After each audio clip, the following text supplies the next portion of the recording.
Hi, hello, నమస్తే. Welcome to our YouTube channel Swacharika vlogs. Hello biryani lovers. ఈరోజు మన ఛానల్లో వెజ్ బిర్యానీ చాలా సింపుల్గా అండ్ చాలా ఫాస్ట్గా ఎలా చేయాలో చూసేద్దాం. ఏంటండి, బిర్యానీని ఫాస్ట్గా అండ్ సింపుల్గా చేయడమా? నిజమే చెప్తున్నారా అనుకుంటున్నారా?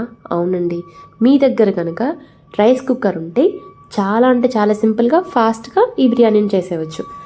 ఈరోజు అందరింట్లో రైస్ కుక్కర్ కామనే కదండి. సో ఈవెన్ మీరు ఫస్ట్ టైం ట్రై చేస్తున్నా కూడా చాలా సింపుల్గా అండ్ చాలా ఫాస్ట్గా చేసేస్తారు. ఐ హోప్ ఈ వీడియో బ్యాచిలర్స్కి బాగా యూజ్ అవుతుంది అనుకుంటున్నాను. మరి ఇంకెందుకు ఆలస్యం, ఈ బిర్యానీని ఎలా చేయాలో చూసేద్దాం. Let's begin the show.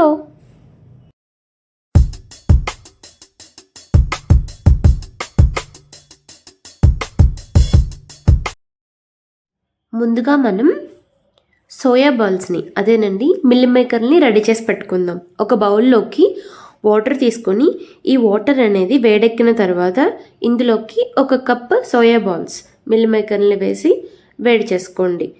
మీరు వాటర్ని రోలింగ్ బాయిల్ అయిన తర్వాత స్టవ్ ఆఫ్ చేసేసి కూడా వేసుకోవచ్చు. నేనైతే కొంచెం వాటర్ వేడెక్కిన తర్వాత ఇవి వేసేసి ఒక 2 minutes ఉంచి స్టవ్ ఆఫ్ చేసేస్తాను.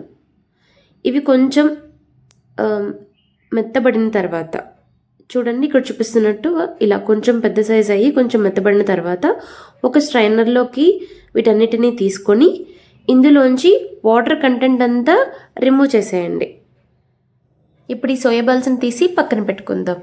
ఈ బిర్యానీలోకి ఒక మీడియం సైజ్ బంగాళదుంప, ఒక క్యారెట్, 2 ఉల్లిపాయలు, 2 టమాటాలు, 5 నుంచి 6 పచ్చిమిరపకాయలు తీసి కట్ చేసుకోవాలి. టమాటాలు, ఉల్లిపాయలు, పచ్చిమిరపకాయలు ఇక్కడ చూపిస్తున్నట్టుగా పెద్దగా కట్ చేసి పెట్టుకోండి. బిర్యానీలోకి ఎప్పుడైనా ఇలా పెద్దగానే కట్ చేసుకోవాలి. నెక్స్ట్ మనం హోల్ గరం మసాలాని రెడీ చేసి పెట్టుకుందాం. ముందుగా మనం ఒక కడాయి తీసుకుని ఇందులోకి 1 నుంచి 2 స్పూన్లు నెయ్యి వేసుకుందాం. ఈ ప్లేస్లో మీరు ఆయిల్ కూడా వేసుకోవచ్చు. ఫస్ట్ ఈ నెయ్యి బాగా కరిగిన తర్వాత ఇందులోకి హోల్ గరం మసాలా వేసుకోవాలి. అదేనండి 4-5 దాల్చిన చెక్క, జాపత్రి, అనాస పువ్వులు, 1 స్పూన్ జీలకర్ర, పలావాకులు, 4-5 లవంగాలు వేసి వీటిని దోరగా వేయించుకుందాం. ఇవి బాగా వేగితే మంచి సువాసన వస్తుంది. ఇప్పుడు ఇందులోకి 1 స్పూన్ అల్లం వెల్లుల్లి పేస్ట్ కూడా వేసి పచ్చివాసన పోయేంత వరకు బాగా వేయించుకుందాం. ఈ అల్లం వెల్లుల్లి పేస్ట్ బాగా వేగిన తర్వాత ఇప్పుడు ఇందులోకి మనం ముందుగానే కట్ చేసి పెట్టుకున్న ఉల్లిపాయల్ని, పచ్చిమిరపకాయ ముక్కల్ని వేసి 2 నిమిషాల పాటు దోరగా వేయించుకుందాం. ఇవి లైట్గా కలర్ చేంజ్ అయిన తర్వాత మనం ముందుగానే కట్ చేసి పెట్టుకున్న టమాటాలని, క్యారెట్ ముక్కల్ని, బంగాళదుంప ముక్కల్ని కూడా వేసి ఇంకొక 2 నిమిషాల పాటు మగ్గనివ్వాలి. ఇప్పుడు దీని మీదకి ప్లేట్ వేసి 2 నిమిషాలు కుక్ చేసుకుందాం. ఇందులో నేను మిల్ మేకర్లు వేసిన క్లిప్ మిస్ అయిందండి. మీరు బంగాళదుంప ముక్కలు వేసిన తర్వాత మిల్ మేకర్లు కూడా వేసుకొని ఒక 2 నిమిషాల పాటు కుక్ చేసుకోండి. ఇవి ఒక 15% కుక్ అయితే సరిపోతుందండి, పూర్తిగా కుక్ అవ్వాల్సిన అవసరం లేదు. ఇందులోకి 1 స్పూన్ ధనియాల పొడి, 1 స్పూన్ బిర్యానీ మసాలా వేసుకోండి. మీ దగ్గర బిర్యానీ మసాలా లేకపోతే స్కిప్ చేయొచ్చు, బట్ ధనియాల పొడి వేస్తేనే ఈ బిర్యానీకి టేస్ట్ వస్తుంది. ఇప్పుడు ఈ మసాలాలన్నీ వీటన్నిటికీ పట్టేలాగా బాగా మిక్స్ చేసుకుందాం.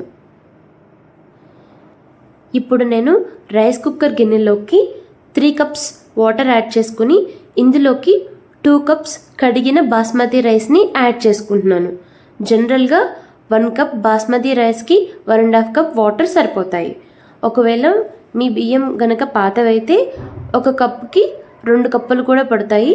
సో చూసి రైస్కి తగ్గట్టుగా వాటర్ క్వాంటిటీ అనేది యాడ్ చేసుకోండి. ఇప్పుడు ఇందులోకి మనం ముందుగానే కుక్ చేసి పెట్టుకున్న వెజిటేబుల్స్ అండ్ మసాలాస్ ఇవన్నీ ఈ రైస్లోకి వేసేసి ఒకసారి బాగా మిక్స్ చేసుకోండి. ఇప్పుడు ఇందులోకి ఫైనల్గా రుచికి సరిపడా సాల్ట్ని కూడా యాడ్ చేసుకొని మరొకసారి బాగా మిక్స్ చేసుకొని ఈ రైస్ కుక్కర్కి మూత పెట్టేసి స్విచ్ ఆన్ చేసుకోండి. ఇంకా వన్స్ రైస్ కుక్ అయిపోతే రైస్ కుక్కర్ స్విచ్ ఆటోమేటిక్గా ఆఫ్ అయిపోతుంది కదా, అదేనండి కుకింగ్ నుంచి కీప్ వార్మింగ్ స్టేట్లోకి వెళ్ళిపోతుంది కదా, అప్పుడు మనం ప్లేట్ తీసి చెక్ చేసుకుందాం. అంతేనండి, మన బిర్యానీ రెడీ. చూసారు కదా ఎంత సింపుల్గా అయిపోయిందో. ఈ యమ్మీ బిర్యానీ ప్లేట్లోకి సర్వ్ చేసుకొని చికెన్ కర్రీ ఆర్ బంగాళదుంప కుర్మాతో తింటే ఉంటుంది ఆ టేస్టే వేరండి. మరి ఇంకెందుకు ఆలస్యం, మన స్వచరిక వ్లాగ్స్ని సబ్స్క్రైబ్ చేసుకొని ఈ వీడియోని లైక్ చేసి మీ ఫ్రెండ్స్ అండ్ ఫ్యామిలీ మెంబర్స్కి షేర్ చేయండి. Always be kind and positive. Thanks for watching.